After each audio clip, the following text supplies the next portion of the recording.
Cerita inspirasi ini berawal dari kisah nyata seorang jutawan sukses. Kesibukan, stres berat merupakan sudah jadi hal biasa. Berkumpul dengan keluarga tercinta, hampir tidak dirasakan lagi oleh pengusaha ini. Waktu luangnya ia habiskan untuk bersenang-senang di luaran sana, untuk mengusir penat yang tiada henti-hentinya. Sekarang ia berada di sebuah hotel berbintang di Los Angeles. Di sana ia habiskan waktu luangnya bersama teman wanita gelapnya.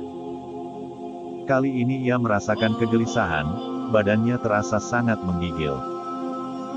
Dengan kaki terlatih tati, penglihatan mulai berkurang kunang, ia mencoba ke kamar mandi untuk menyegarkan badannya. Tak disangka ternyata penyakit jantungnya kambuhan, hingga ia terjatuh tak sadarkan diri. Oleh pihak hotel, ia dilarikan ke rumah sakit terdekat, untuk menyelamatkan nyawanya yang sekarat. Dari hasil pemeriksaan tim dokter, ia divonis mengidap penyakit jantung kronis, hingga ia harus mendapatkan perawatan intensif. Oleh tim medis mencoba menghubungi keluarganya yang diketahui berada di Aceh, Indonesia. Sang istri kaget bukan main, saat menatap jasad suaminya terbaring di ruang ICU. Betapa tidak, suami yang ia andal-andalkan jadi tulang punggung ekonomi keluarga, kini terbujur kaku dengan alat bantu medis yang menancap di sekujur tubuhnya. Ibu ini nekat terbang dari Banda Aceh menuju Kanada hanya ditemani sang bocah kecil, anak semata wayang mereka. Ia dikenal sebagai sosok istri yang taat kepada suaminya. Sehingga dalam kondisi apapun, dimanapun, ia siap menemani suami tercintanya. Di saat orang-orang terlelap dalam tidurnya, tiba-tiba malaikat pencabut nyawa menghampiri si pengusaha koma ini. Lalu terjadilah dialog antara ia dengan malaikat tadi.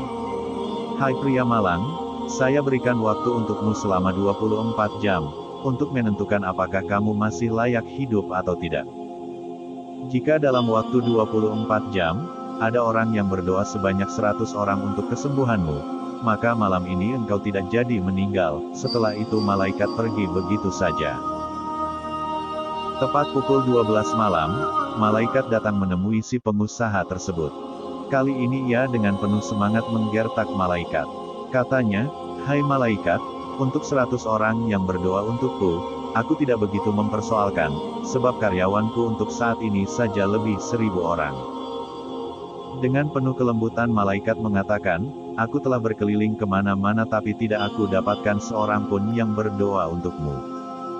Kemudian malaikat tersebut pergi tanpa jejak, maka saat itu pula hati pria ini hancur berkeping-keping, bagaimana tidak, waktu yang ia miliki semakin susut. Jam telah menunjukkan pukul 3 malam, malaikat datang lagi, kali ini ia membawa kabar gembira buat pria malang ini. Tanpa menunggu reaksi dari pria malang tersebut, malaikat terus menunjukkan satu layar tancap baginya yang di dalamnya terdapat aktivitas orang-orang yang berhubungan dengannya.